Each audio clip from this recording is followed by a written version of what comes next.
Good afternoon, everyone. My name is AJ. I'm the director of golf here at Brights Creek Club out here in Mill Spring, North Carolina. It's a beautiful, beautiful June day, about 75 degrees, sunny.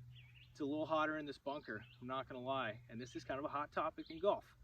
A lot of folks tend to struggle out of the sand, and what I see from the majority of amateur golfers is that they have the club face too square, the ball position is too far back in their stance, and they take too much sand, because when you do that, the leading edge has a tendency to dig into the sand, which if you have it square, it's going to look something like this. You take a really big divot, you have to move a lot of sand to get the ball to come out. The ball typically doesn't get out. I actually got kind of lucky that it actually got out of the bunker.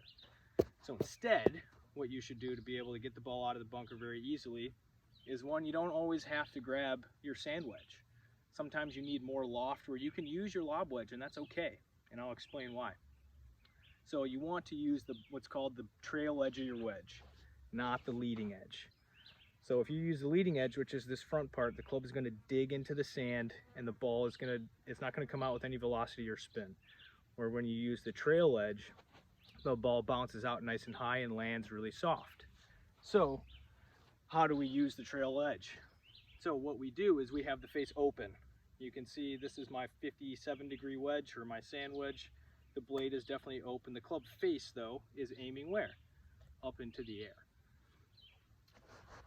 We have the ball forward in our stance, not back, okay? So forward in our stance, our weight is about 60% pressed onto our left side.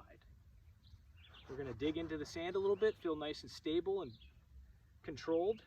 So again, weight's forward, ball's forward, face is open.